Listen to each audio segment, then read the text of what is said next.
আসসালামু আলাইকুম। বরিশাল সিটি কর্পোরেশনের 29 নং ওয়ার্ডে যদি মূল বিসিসি সড়ক যদি ধরি তাইলে হলো কাশীপুর আনসার ক্যাম্পের পাশ দিয়ে যে রাস্তাটা ঢুকছে সোজা পশ্চিম দিকে, এই রাস্তাটা ইসাকাঠি প্রধান সড়ক। এই রাস্তাটা শাহপরান সড়ক। এই রাস্তাটা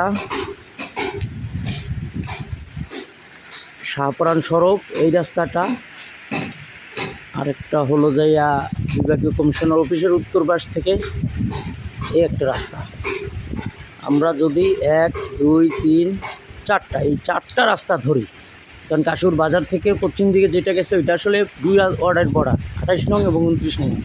এবং কাশীপুর হাই স্কুল থেকে পশ্চিম দিকে যে রাস্তাটা গেছে এইটা হলো 30 নং এবং 29 নং ওয়ার্ডের পড়া। তো সেই ক্ষেত্রে আমি 29 নং ওয়ার্ডের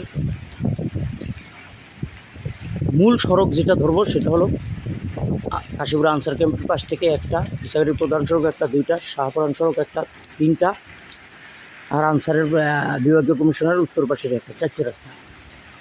যদি এই 4টে রাস্তার কথা ধরা হয় তাহলে সবচাইতে নিকৃষ্ট, সবচাইতে এই সময়ে 28 নং ওয়ার্ডের দিকে যদি তাকাই, 30 নং ওয়ার্ডের দিকে যদি তাকাই, 27 নং ওয়ার্ডের দিকে তাকাইলে এই রকমের রাস্তা 29 নং ওয়ার্ডের যে বেহাল দশা।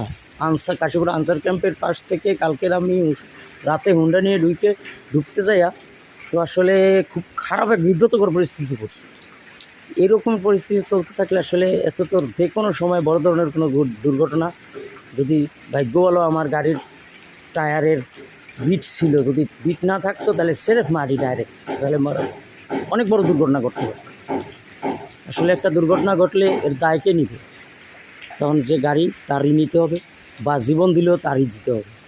তাহলে সিটি কর্পোরেশনের সিটি কর্পোরেশনের যে প্রত্যেক বছরের যে ট্যাক্সটা নেয় আসলে কিসের জন্য, কারণ যদি সিটি কর্পোরেশনের উন্নয়নের দিকে স্বার্থেই, যদি জনস্বার্থে, জনগণের উন্নয়নের স্বার্থে সিটি কর্পোরেশন উন্নয়নের কাজে যদি ব্যবহৃত না হয় তাহলে আসলে এগুলো কিসের জন্য।